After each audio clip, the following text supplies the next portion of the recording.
Hello everyone, welcome to Naira study hub. आप सब कैसे हैं? मैं नायरा स्वागत करती हूं आप सबका आपके अपने YouTube channel Naira study hub पर। फ्रेंड्स देखिए, आज हम लोग क्या पढ़ेंगे। आज हम लोग किशोर अवस्था के बारे में डिटेल में जानेंगे। इससे पहले हम लोगों ने शिशुअवस्था को पढ़ा, उसको डिटेल में जाना, उसके बाद बाल्यावस्था को पढ़ा। आज हम लोग किशोर अवस्था को कंप्लीट करेंगे। तो देखते हैं किशोर अवस्था का काल कब से कब तक होता है और इसमें क्या क्या चेंजेस होते हैं, इन सब के बारे में हम लोग जानेंगे। तो सबसे पहले अगर बात की जाए तो इसकी अवस्था कितनी होती है, तो 12 से 18 वर्ष होती है। कुछ लोगों ने इसको देखिए कितना माना है, कुछ लोगों ने इसको 13 से 19 वर्ष माना है। और देखिए कुछ लोगों ने कहा है कि कुछ लोगों में जो ये पाई जाती हैं, यानी इसकी जो एज होती है वो 22 वर्ष तक चली जाती है। यानी कि कुछ लोगों में 22 वर्ष तक इसमें जो इसके सिम्टम्स होते हैं वो देखने को मिल जाते हैं। तो इस तरह से देखिए क्या होता है कि जो किशोर अवस्था है वो जीवन का क्या है, जो सबसे महत्वपूर्ण काल है, यानी कि सबसे इम्पोर्टेंट समय है। और इस अवस्था में क्या होता है कि इस अवस्था में जो बच्चा होता है वो बाल्यावस्था से परिपक्वता की ओर यानी मेच्योरिटी की ओर जाता है। और बच्चे का जो सबसे जटिल काल है, क्योंकि इस अवस्था में क्या होता है, किशोर में नए नए बदलाव होते हैं, किशोर और किशोरियों दोनों में नए नए बदलाव होते हैं। उसमें अचानक से सारे बदलाव आते हैं, वो चीज़ों को समझ नहीं पाता है कि ये उसके साथ हो क्या रहा है। इसीलिए देखिए स्टेनले हॉल ने क्या लिखा है, यानी उन्होंने क्या कहा है कि ये जो अवस्था है वो गंभीर उथल पुथल की अवस्था है। ये आप लोगों के लिए मोस्ट इम्पॉर्टेंट है कि स्टेनले हॉल की जो परिभाषा है, उन्होंने जो लिखा है कि किशोर अवस्था उथल पुथल की अवस्था है। ये चीज़ आप लोग याद रखिएगा, ठीक है ना। और देखिए इसको पश्चिमी विद्वानों ने क्या माना है, तो पश्चिमी विद्वानों ने देखिए इसको क्या माना है, तो इसको टीन एज भी कहा है। पश्चिमी विद्वानों ने इसको टीन एज भी कहा है। क्या कहा है, तो टीन एज। उसके बाद चलते हैं, देखते हैं। देखिए किशोर अवस्था मनुष्य के जीवन का बसंत काल माना जाता है। इसमें बहुत सारे बदलाव होते हैं, उसके शारीरिक मानसिक सभी तरह के बदलाव होते हैं। और बच्चा क्या होता है कि अब वो बड़ा हो गया। पहले देखिए शिशुअवस्था में था, यानी जन्म से 5 वर्ष तक, फिर उसके बाद बाल्यावस्था में आया। अब ये बाल्यावस्था से इसने किशोर अवस्था में कदम रखा। अब उसमें बहुत सारे चेंजेस आए, बहुत सारे बदलाव आए। तो इस अवस्था को तनाव, तूफान, संघर्ष का काल भी कहते हैं। और बच्चा यानी जो अब ये बच्चा नहीं रहा, क्योंकि अब ये अपने आप को बच्चा नहीं मानता। और जो इसके बड़े होते हैं तो इसको बच्चा मानते हैं, लेकिन ये जो बच्चा होता है तो ये अपने आप को बड़ा मानता है। और देखिए ये काल क्या होता है, तो अभी हम लोग इस पर डिस्कस कर चुके हैं कि 12 से 18 वर्ष तक माना जाता है। और कुछ लोगों ने इसको 13 से 19 वर्ष भी माना है। और किसी व्यक्ति में यह अवस्था देखिए 22 वर्ष तक भी चली जाती है। यानी कुछ लोगों में जो ये अवस्था होती है, यानी किशोर अवस्था होती है, ये 22 वर्ष तक भी चली जाती है। और ये काल भी सभी प्रकार की मानसिक शक्तियों के विकास का समय होता है। अब देखिए मानव जीवन के विकास की प्रक्रिया में किशोर अवस्था का महत्वपूर्ण स्थान है। बाल्यावस्था समाप्त होती है और शुरू होती है किशोर अवस्था। यानी कि जैसे ही बाल अवस्था समाप्त होती है वैसे ही किशोर अवस्था शुरू हो जाती है। उसमें बहुत सारे बदलाव आते हैं, वो ये समझ ही नहीं पाता है, यानी जो बच्चा होता है वो ये समझ ही नहीं पाता है कि उसके साथ ये सब क्या हो रहा है। तो इसलिए कहा जाता है कि जो इस एज में लड़की हो तो उसको उससे उसकी माँ को बात करनी चाहिए। और जो इस एज के लड़के हों तो उनके पिता को उससे टाइम टाइम पर यानी समय समय पर बात करते रहना चाहिए। क्योंकि इसी एज में क्या होता है, बच्चा या तो अगर बुरी संगत में पड़ गया तो बच्चा बिगड़ जाता है, वो नशा आदि करने लगता है। और बुरी संगत में यानी उसकी जो टोली होती है वो गलत लोगों के साथ वो टोली बना लेता है। तो इस तरीके से बिगड़ने के चांस बहुत ज़्यादा रहते हैं। और यही एज ऐसी होती है जिस एज में बच्चा चाहे तो अपने आप को कामयाब कर ले, क्योंकि इसी एज में बच्चा कामयाबी की तरफ भी जाता है। यानी कि दो रास्ते होते हैं, वो अगर उसको अच्छी गाइडेंस मिल जाती है, उसको अच्छे से गाइड किया जाता है, अच्छे से समझाया जाता है कि हर एक चीज़ को डिटेल में बात उससे की जाती है, तो क्या होता है वो बिगड़ने नहीं पाता है और उसकी अच्छी संगत हो जाती है। वो अच्छे से पढ़ाई में मन भी लगाता है, जिस क्षेत्र में उसकी रुचि होती है वो उस क्षेत्र में चला जाता है। यानी कहने का मतलब ये है कि जो इसमें बदलाव होते हैं, तो उसके बदलावों को अगर लड़का है तो उसके पिता को समझाना चाहिए, और अगर लड़की है तो उसकी माता को समझाना चाहिए और उसको अच्छे रास्ते पर ले जाना चाहिए। तो बच्चों को यानी जो बच्चे होते हैं उनके बिगड़ने के चांस बहुत ही कम रहते हैं। लेकिन जो बच्चों से बात नहीं करते हैं और उनको उसी तरीके से, मतलब जैसे कहते हैं ना, रोज़मर्रा की ज़िंदगी में वो चल रहे हैं और कोई इंटरेस्ट नहीं ले रहे हैं, तो बच्चे देखिए ज़्यादातर बिगड़ने के उनके चांस रहते हैं। और बाद में क्या होता है कि हमारा बच्चा बिगड़ गया, नहीं, जो उसकी एज आई है उसको किसी ने समझाया नहीं, किसी ने उसको सीधी राह दिखाई नहीं कि इस एज में ऐसा होता है, लेकिन तुमको करना क्या है, तुमको अच्छे रास्ते पे चलना है। तो इस तरीके की शिक्षा अगर उसके घर में नहीं दी जाती है, तो उसको बिगड़ने के, यानी जो बच्चा होता है जो किशोर अवस्था में कदम रखता है, तो उसको वो बहुत मतलब उसके बिगड़ने के बहुत ज़्यादा चांस हो जाते हैं। ठीक है ना। तो यही मैं कहना चाहूँगी कि इस एज में उसके गार्जियंस को बात करनी चाहिए और टाइम टाइम पर उससे बात करनी चाहिए। ये नहीं कि एक बार बात कर ली और मामला ख़त्म हो गया, ऐसा नहीं, टाइम टाइम पर उससे बात करनी चाहिए। अब देखते हैं, देखिए यह अवस्था परिपक्वता तक रहती है। इस अवस्था की सबसे बड़ी विडंबना यह होती है कि बालक स्वयं को बड़ा समझता है और बड़े उसे छोटा समझते हैं। अब देखिए इस एज में क्या होता है कि बच्चा अपने आप को बड़ा समझने लगता है कि अब मैं छोटा नहीं रहा, अब देखिए आपने किसी बच्चों को सुना होगा, कहते हैं अब मैं क्या छोटा हूँ, या मैं अब छोटी हूँ, अब मैं बड़ी हो गई। लेकिन जो उसके घर वाले होते हैं, उसके गार्जियंस होते हैं, वो उसको बच्चा ही समझते हैं। अब देखिए इस अवस्था को तूफान एवं संवेगों की अवस्था कहा जाता है। देखिए जैसे कि अभी हमने आपको बताया कि स्टेनले हॉल ने क्या बताया कि ये गंभीर उथल पुथल की अवस्था है और तनाव संघर्ष की अवस्था होती है ये अवस्था। तो इसमें क्या है कि हैडी कमेटी की रिपोर्ट में कहा गया है कि 11 से 12 वर्ष की अवस्था में बालक की नसों में ज्वार उठना शुरू होता है। इसे किशोर अवस्था के नाम से पुकारा जाता है। यदि इस वार के समय ही उपयोग कर लिया जाए, यानी कि जब ये ज्वार उठता है तो इसका उपयोग कर लिया जाए तो सफलता प्राप्त की जा सकती है। यानी कि वही चीज़ जो हम लोग अभी डिस्कस कर चुके हैं कि जब इस एज में बच्चा कदम रखता है तो उससे उसके गार्जियंस को बातचीत करनी चाहिए कि ये एज ऐसी ही होती है, इस एज में ऐसे बदलाव होते हैं। इस तरीके से जो भी उसके डाउट है उसको क्लियर कर देना चाहिए। जब क्लियर कर दिए जाते हैं तो बच्चे के बिगड़ने के चांस बहुत कम होते हैं, वरना वो क्या करता है, मादक पदार्थों का सेवन करने लगता है, बुरी संगत में चला जाता है और भी गलत काम वो करने लगता है। और जैसा कि मैंने बताया कि इसी एज में अगर बच्चा चाहता है और उसको अच्छी गाइडेंस मिलती है तो कामयाबी की तरफ भी वो बच्चा जाता है। तो दो रास्ते उसके पास होते हैं। अब ये डिपेंड करता है उसके माहौल पर, उसके पर्यावरण पर। उसके बाद देखिए किशोर अवस्था में होने वाले सामान्य परिवर्तन। तो इसमें पसीना अधिक आने लगता है और शरीर से पसीने की दुर्गंध भी आ सकती है। किस अवस्था में, तो किशोर अवस्था की यहाँ पे बात हो रही है। इसकी एज कितनी है, तो 12 से 18 वर्ष भी कुछ लोगों ने माना है, 13 से 19 वर्ष भी माना है, और कुछ लोगों ने ये माना है कि कुछ लोगों में 22 वर्ष तक भी ये एज रहती है। उसके बाद देखिए आर्म पिट में बाल उगने लगते हैं, जनांगों में आसपास बाल उगने लगते हैं, इसे प्यूबिक हेयर भी कहा जाता है। बाहों और पैरों के बाल उग सकते हैं और बाल अधिक गहरे होने लगते हैं। उसके बाद देख लेते हैं किशोर अवस्था की परिभाषाएं।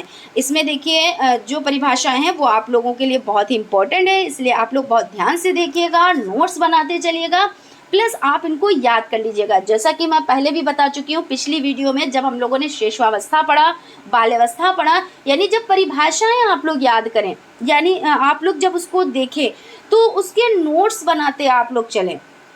जब नोट्स बनाएंगे तो आप लोगों को अच्छे से याद हो जाएंगे, क्योंकि आपने एक बार पढ़ा ऐसा लगा कि हाँ मुझे आ गया, लेकिन जब आप एग्ज़ाम हॉल में जाते हैं, जब आप लिखना स्टार्ट करते हैं तो आप परिभाषा भूल जाते हैं, किसके अकॉर्डिंग थी ये परिभाषा ये भूल जाते हैं, परिभाषा क्या थी ये भूल जाते हैं। तो इसलिए आप लोग बहुत अच्छे से इसको समझिएगा। देखिए, क्रो एंड क्रो के अनुसार किशोर ही वर्तमान की शक्ति और भावी आशा को प्रस्तुत करता है। यानी देखिए क्या है कि जो बच्चा है तो वही तो आगे चलकर हमारे देश का नाम रोशन करेगा। जब वो किशोर अवस्था में जाता है, यही एज उसको कुछ बनने की एज होती है, तो वही हमारे भावी आशा को प्रस्तुत करता है, ठीक है ना। तो यहाँ पे ये चीज़ बताई गई है। उसके बाद देखिए, किलपेट्रिक के अनुसार इस बात पर कोई मतभेद नहीं हो सकता कि किशोर अवस्था जीवन का सबसे कठिन काल होता है, ये भी चीज़ ठीक है। उसके बाद देखिए, स्टेनले हॉल के अनुसार ये परिभाषा आप लोगों के लिए मोस्ट और वेरी जितनी बार मैं वेरी कहूँ वो कम है, क्योंकि ये परिभाषा आपके एग्ज़ाम में देखने को मिल ही जाती है। उसका तरीका कुछ भी हो, जैसे आपको परिभाषा दे दी और नाम पूछ लिया ये किसके अनुसार है, या आपको लिख दिया स्टेनले हॉल के अनुसार आप परिभाषा लिखें, तो बहरहाल परिभाषा ये आनी ही आनी रहती, इसलिए आप लोग ध्यान से देखिएगा। देखिए, स्टेनले हॉल के अनुसार किशोर अवस्था तनाव, तूफान, संघर्ष तथा विरोध की अवस्था होती है। उसके बाद एक और परिभाषा देख लेते हैं, हालांकि ये परिभाषा सबसे ज़्यादा आती है और ये भी देखिए चांस रहते हैं, इसलिए आप इसको देख लें। स्टेनले हॉल के अनुसार एक और परिभाषा है, किशोर में जो शारीरिक, मानसिक और संवेगात्मक परिवर्तन होते हैं वे अकस्मात होते हैं, यानी कि वो अचानक से आते हैं, यानी वो बाल अवस्था में है और एकदम से वो किशोर अवस्था में कदम रख देता है, तो उसमें जो बदलाव आते हैं वो अचानक से आते हैं। उसके बाद देख लेते हैं जरशील्ड के अनुसार किशोर अवस्था वह समय है जिसमें विचारशील व्यक्ति बाल्यावस्था से परिपक्वता की ओर संक्रमण करता है। उसके बाद है रॉस के अनुसार किशोर अवस्था शैशवावस्था की पुनरावृत्ति है। देखिए, हम लोगों ने जब शैशवावस्था पढ़ा था तो उसमें क्या कि जो काम प्रवृत्ति होती है तो सबसे ज़्यादा किस में होती है, तो देखिए शैशवावस्था में, क्योंकि कुछ लोग किस पे टिक करेंगे कि किशोर अवस्था, लेकिन नहीं, शैशवावस्था में सबसे ज़्यादा होती है। अगर आपका ऑप्शन आ जाता है इस तरह का और उसमें किशोर अवस्था, शैशवावस्था, बाल अवस्था और नॉन ऑफ दीज आ जाता है तो आप उसमें शैशवावस्था पर टिक करेंगे। ये चीज़ आप लोग याद रखिएगा, मैं बार बार बताती चल रही हूँ। उसके बाद देखिए, किशोर अवस्था के विकास के सिद्धांत। अब हम किशोर अवस्था के विकास के सिद्धांत को देख लेते हैं। इसमें सबसे पहला आपका हो जाता है आकस्मिक विकास का सिद्धांत। देखिए, आकस्मिक मतलब अचानक से इसमें जो चीज़ आती है, जो बदलाव आते हैं वो अचानक से आते हैं। इस सिद्धांत का समर्थन स्टेनले हॉल ने किया था। इन्होंने 1904 कब, तो 1904 में एड्रोलेसेंस नामक पुस्तक प्रकाशित की। उसमें इन्होंने पुस्तक तो बहुत सारी लिखी, लेकिन इसमें इन्होंने क्या किया, इन्होंने जो ये पुस्तक यानी एड्रोलेसेंस लिखा, तो किशोर में जो भी परिवर्तन दिखाई देते हैं वे एकदम से होते हैं, उनका पूर्व अवस्था से कोई संबंध नहीं होता। यानी कि देखिए, जो इनमें परिवर्तन होते हैं तो क्या इस बाल अवस्था में इस तरह के इनके सिम्टम्स पाए जाते हैं या इस तरह के बदलाव होते हैं, बाल अवस्था में इस तरह की कोई भी चीज़ नहीं होती है जो किशोर अवस्था में अचानक से सब हो जाता है।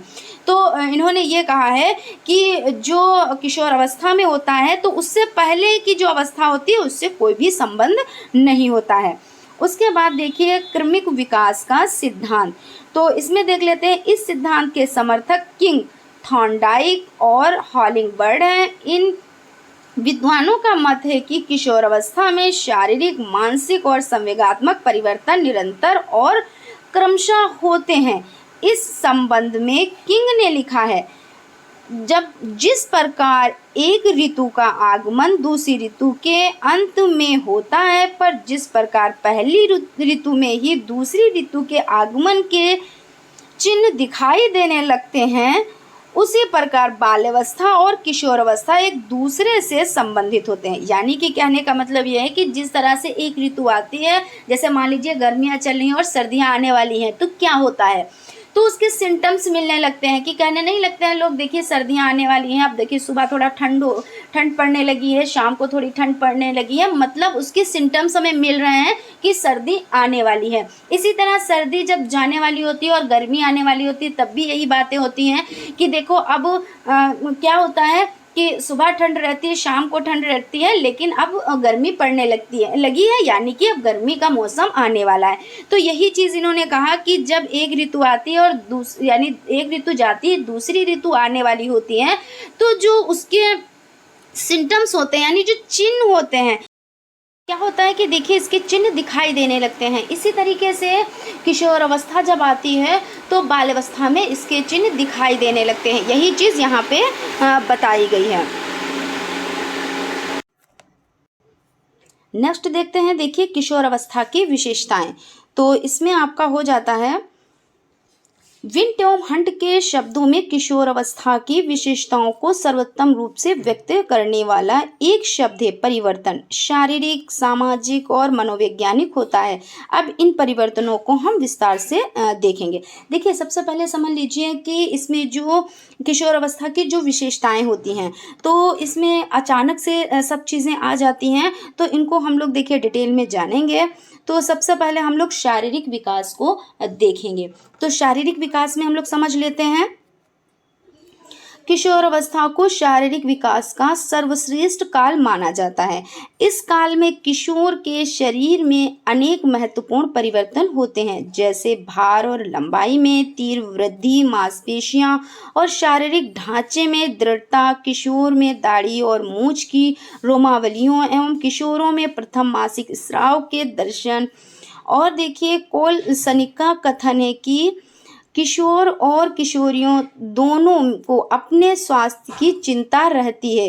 किशोरों के लिए सबल, स्वस्थ और उत्साही बनना और किशोरियों के लिए अपनी आकृति को नारी जातीय आकर्षण प्रदान करना महत्वपूर्ण होता है। यानी कहने का मतलब यह है कि जब ये अवस्था आती है तो इस अवस्था में क्या होता है कि जो किशोर और किशोरियाँ होती हैं अपने शरीर को बहुत ज़्यादा महत्व देती हैं। जो किशोरियाँ होती हैं तो वो ये सोचती हैं ये कि हमारा शरीर इस तरीके का हो जाए, यानी जैसे नारी जाति का आकर्षण प्रदान करता है उस तरीके से हमारा शरीर अच्छे से हो जाए। और जो लड़के होते हैं तो वो स्वास्थ्य की चिंता देखा नहीं कि इस एज में लड़के जिम ज्वाइन कर लेते हैं और अच्छी सी बॉडी शडी बना लेते हैं, तो ये सब चीज़ें इस अवस्था में होती हैं। और देखिए अगर बात की जाए कि भार और लंबाई की, तो इसमें क्या होता है कि 18 वर्ष के अंत तक यानी आखिर तक लड़कों का भार और लड़कियों के भार में लगभग कितना होता है, तो 25 पाउंड अधिक हो जाता है। कितना हो जाता है, तो 25 पाउंड अधिक हो जाता है।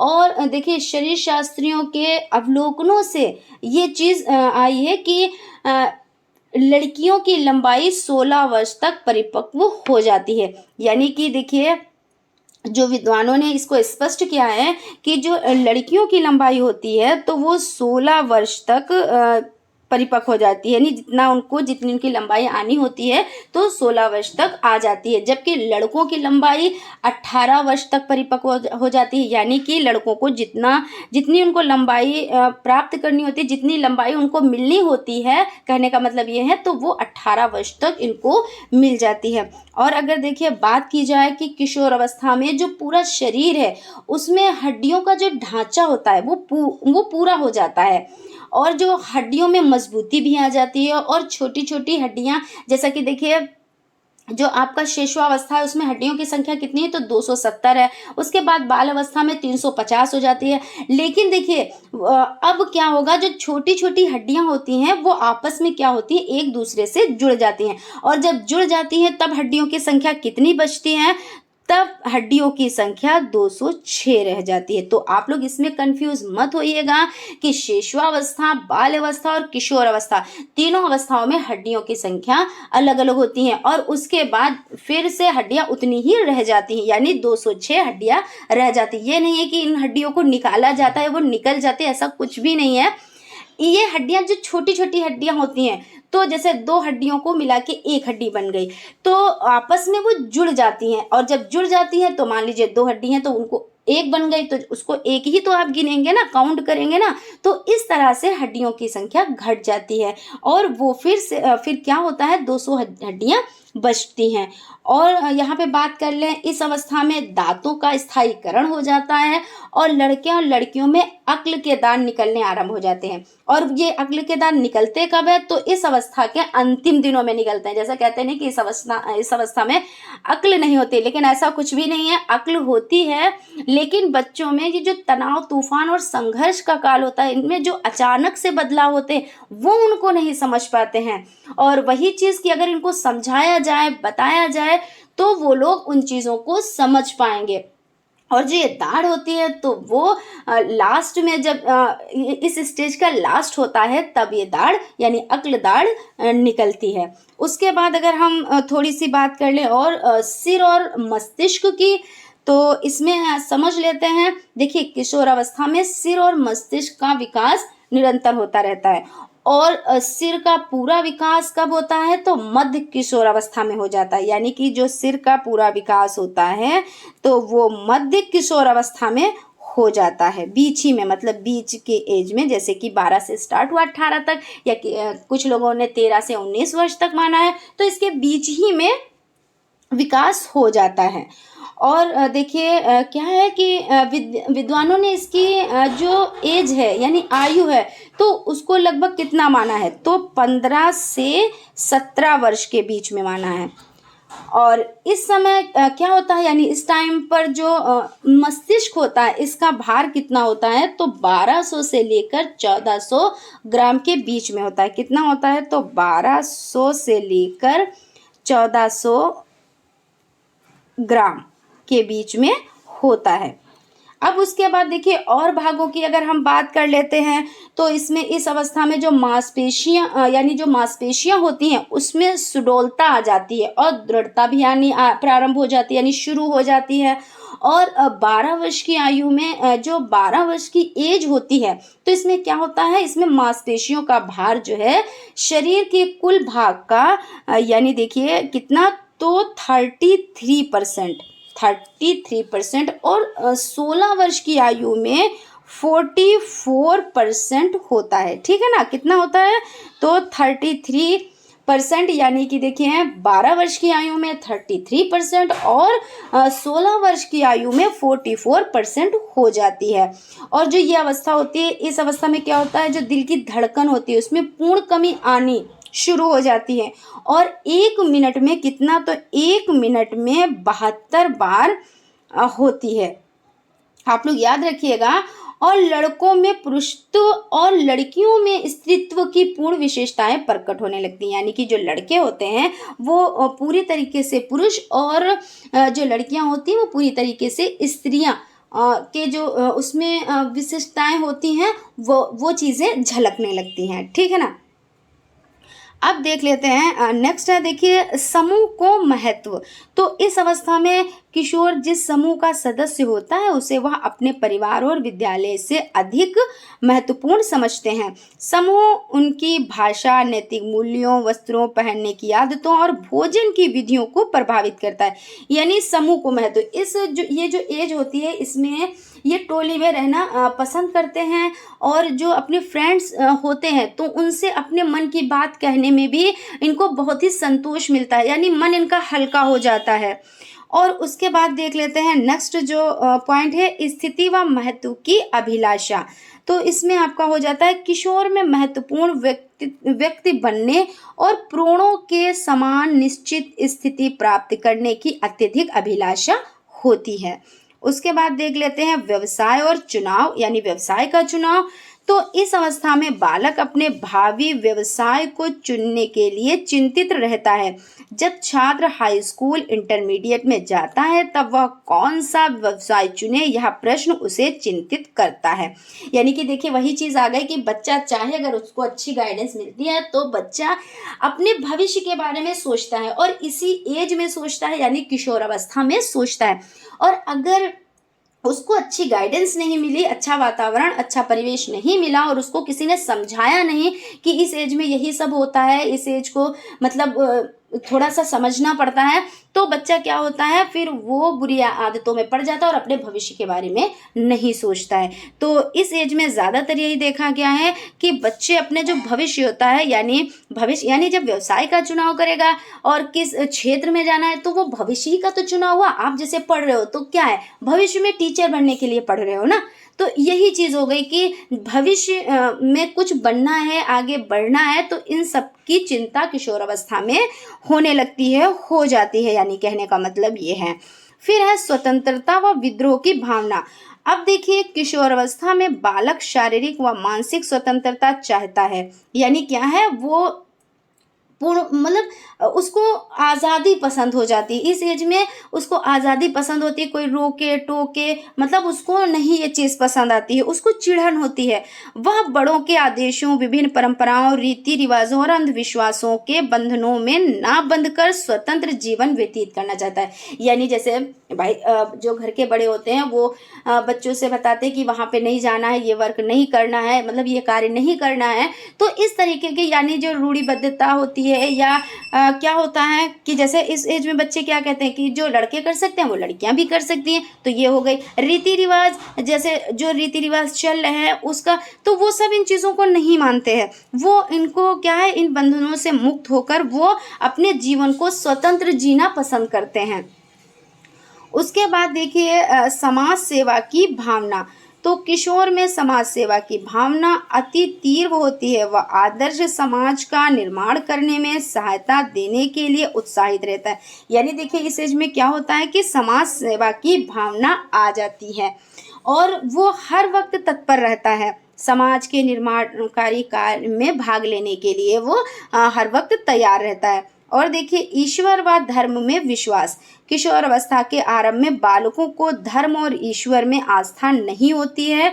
इसके संबंध में उसमें इतनी शंकाएं उत्पन्न होती हैं कि वे उनका समाधान नहीं कर पाते और धीरे धीरे उनमें धर्म में विश्वास उत्पन्न हो जाता है और वे ईश्वर को स्वीकार करने लगते हैं। देखिए इस एज में क्या होता है, सभी के साथ ऐसा हुआ होगा कि अगर ऐसा है कि पहले तो धर्म को नहीं मानेंगे, पहले ईश्वर को नहीं मानेंगे, कि उनमें बहुत सारे जो होते हैं वो सवाल होते हैं। वो ये उनके माइंड में ये सवाल चलते हैं कि ईश्वर है तो कहाँ है, दिखता क्यों नहीं है। इस तरीके के जो क्वेश्चंस होते हैं वो चलते हैं। वो पहले पूजा पाठ में या जिस धर्म का होता है अपने धर्म के अकॉर्डिंग वो मतलब प्रार्थना में विश्वास नहीं रखता है। लेकिन क्या होता है धीरे धीरे उसमें विश्वास आ जाता है जब चीज़ों को देखता है, समझता है और जो उसके आसपास में जो चीज़ें हो रही हैं वो सब रियलिटी होती हैं।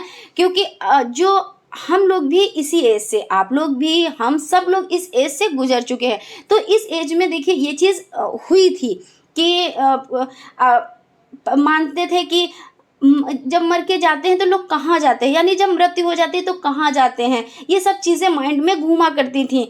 लेकिन फिर धीरे धीरे जब हमारे चारों तरफ ये चीज़ें हुई, हम लोगों ने देखा, उसको समझा कि मरना भी सभी को है, कोई भी नहीं रह गया। और जो आते हैं और जो पिछले होते हैं वो जाते हैं। कुछ एज के अकॉर्डिंग किसी की मृत्यु नहीं होती है, जिसकी मृत्यु जब लिखी होती है तब उसको मृत्यु प्राप्त हो जाती है।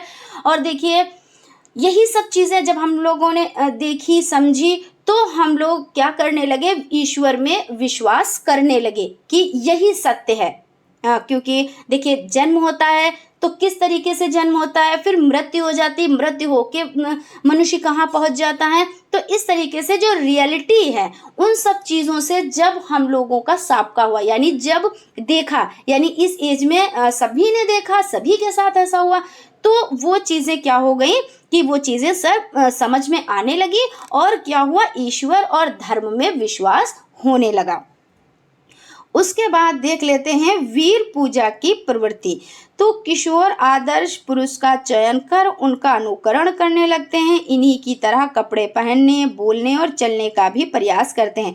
अब देखिए क्या होता है कि इस एज में जब बच्चा यानी अब बड़ा हो गया ना, किशोर अवस्था में आ गया, तो वो किसी को अपना आइडियल मान लेता है। जैसे बहुत लोग कहते नहीं कि हमको वो स्टार अच्छे लगते हैं, हमको वो मतलब जैसे कहते नहीं कि बहुत लोगों की कोई भी उनको एक अच्छा लगने लगता है, जिसकी वो नकल करने लगते हैं, उन्हीं की तरह चलते हैं, उन्हीं की तरह बात करते हैं, उन्हीं की तरह कपड़े पहनते हैं, उन्हीं की तरह सारी स्टाइल्स यानी जो स्टाइलें होती हैं वो उन्हीं की तरह करते हैं। तो इसमें क्या होता है, वीर पूजा की प्रवृत्ति हो जाती है। और आपने देखा भी होगा इस एज में, और आपके आसपास में भी इस एज के जो हैं उनको आप देखिए कि इस एज में वो लोग यही चीज़ें कर रहे हैं कि किसी को भी वो अपना आइडियल मान लेते हैं, जिसमें जिसको इंटरेस्ट होता है। उसके बाद है अपराध प्रवृत्ति का विकास। यानी देखिए किशोर अवस्था में बालक निराशा, असफलता, प्रेम के अभाव आदि के कारण अपराध प्रवृत्ति का विकास होता है। यानी देखिए क्या होता है, जब बच्चा इस एज में आता है तो उसको जब घर में प्यार नहीं मिलता है, और तो उसको क्या होता है, उसमें एक निराशा उत्पन्न हो जाती है और वो अपराध की प्रवृत्तियां, यानी वो अपराध की तरफ चला जाता है कि मुझे तो कोई मानता ही नहीं, मुझे तो कोई चाहता नहीं। खास तौर से ये चीज़ मैं कहना चाहूँगी कि लड़कियों के साथ ऐसा ज़्यादा होता है, क्योंकि जब लड़कियों का जन्म होता है तभी से घर में क्या होता है कि लड़की ने जन्म ले लिया और लड़के ने लिया तो खुशी मनाई जाती है, लेकिन जब लड़की का जन्म होता है तो खुशी तो बहुत दूर, मतलब उसके बारे में बात भी नहीं की जाती है। फिर उसके बाद अब जब उसने जन्म लिया है तो वो बड़ी भी होगी और उसके बाद इस एज में भी आएगी, तो जब तक वो शिशुअवस्था रही, उसकी बाल्यावस्था रही, तब तक ये सब चीज़ों को नहीं समझ पाई। लेकिन जब किशोर अवस्था में आती है तो उसके साथ ऐसा बिहेव किया जाता है, तो वो क्या होता है कि फिर उसके बिगड़ने के चांस बहुत हो जाते हैं, क्योंकि जब उसको प्यार ही नहीं मिलता है और उसमें यही चीज़ है कि लड़की का जन्म हुआ है तो लड़की क्यों ये है, लेकिन कोई अपने आप से तो दुनिया में आता नहीं है, ऊपर वाला ही भेजता है। तो ये सब चीज़ें जो होती हैं तो वो अपराध प्रवृत्ति का विकास करती हैं। और लड़कों में भी ऐसी चीज़ें देखी गई हैं कि उनको भी कोई नहीं समझता है, क्योंकि यहाँ पे मैं रूढ़िबद्धता की बात नहीं कर रही हूँ कि सिर्फ लड़कियों के ही साथ बुरा होता है। कुछ परिवारों में लड़कों के साथ भी ऐसा होता है कि उनको नहीं समझा जाता है, और कुछ परिवार ऐसे होते हैं जहाँ लड़की और लड़कियों को समान मतलब एक जैसा व्यवहार किया जाता है, उनको समझा जाता है, तो वो लोग क्या करते हैं, वो लोग सक्सेस की तरफ बढ़ते हैं। फिर उसके बाद देख लेते हैं घनिष्ठ व व्यक्तित्व मित्रता। यानी किसी समूह का सदस्य रहते हुए भी किशोर केवल एक या दो बालकों से घनिष्ठ संबंध रखता है, जिसमें वह अपनी समस्याओं के बारे में खुलकर बात करता है। यानी इस एज में क्या होता है कि वो जो उसके दोस्त होते हैं उनमें वो सबसे ज़्यादा अपनी जो दिल की बात होती है वो अपने दोस्तों से ही कहता है, ना कि अपने परिवार वालों से, घर वालों से नहीं कहेगा, लेकिन हाँ अपने दोस्तों से वो ज़रूर शेयर करता है। उसका मतलब ऐसा करने से उसका मन हल्का होता है। सर्वाधिक काम प्रवृत्ति, तो इसमें देखिए सर्वाधिक विषम लैंगिक आकर्षण किशोरावस्था में ही होता है। उसके बाद कल्पना का बाहुल्य व दिव्या स्वप्न की प्रवृत्ति, तो किशोरावस्था में कल्पना और दिव्या स्वप्नों की अधिकता, बुद्धि का अधिकतम विकास, सोचने समझने और तर्क करने की शक्ति में वृद्धि होती है। इसी अवस्था में क्या होता है, दिव्या स्वप्नों की अधिकता होती है, क्योंकि देखा नहीं कि हम ये चीज़ बनेंगे, हम वो बनेंगे, क्योंकि इस एज में ही जिसको जो बनना होता है वो बनता है, उसी राह पे वो जाता है। तो इसमें बहुत मतलब स्वप्नों में वो जीता है कि हमको ये करना है, हमको ऐसे रहना है, हमको इतनी तरक्की करनी है, तो इस तरह के इसमें रहते हैं। और अधिकतम विकास, सोचने समझने और तर्क करने की शक्ति में भी वृद्धि हो जाती है। तो फ्रेंड्स देखिए आज हम लोगों ने क्या पढ़ा, आज हम लोगों ने देखिए किशोर अवस्था के बारे में डिटेल में चर्चा की, इसकी एज को देखा है। इसमें देखिए 12 से 18 वर्ष मानी गई है, कहीं कहीं पे 13 से 19 वर्ष भी इसको माना गया है, और कुछ लोगों ने जो किशोर अवस्था की एज है, कुछ लोगों में 22 वर्ष तक भी इसको माना गया है। उसके बाद देखिए हम लोगों ने क्या पढ़ा, हम लोगों ने किशोर अवस्था में होने वाले सामान्य परिवर्तनों को पढ़ा, किशोर अवस्था की परिभाषाओं को पढ़ा, और देखिए इसमें जो स्टेनले हॉल की परिभाषा है, वैसे तो सभी इंपॉर्टेंट है, लेकिन जो स्टेनले हॉल की परिभाषा है वो आप लोगों के लिए मोस्ट इंपॉर्टेंट है, आप लोग ख्याल रखिएगा। उसके बाद किशोर अवस्था के विकास के सिद्धांतों को पढ़ा, और देखिए इसमें शारीरिक विकास और समूह को महत्व, स्थिति व महत्व की अभिलाषा, इन सब चीज़ों को हम लोगों ने डिटेल में जाना। तो आई होप आप लोगों को क्लास अच्छी लगी होगी। अगर क्लास अच्छी लगी तो प्लीज़ एक लाइक करना ना भूलें, और अगर आप हमारे चैनल पर नए हैं और अभी तक आप लोगों ने चैनल को सब्सक्राइब नहीं किया है तो चैनल को सब्सक्राइब भी कर लें और बेल आइकन को भी ज़रूर प्रेस कर लें, जिससे आने वाली वीडियोज़ आप तक पहुँच सकें। Thank you.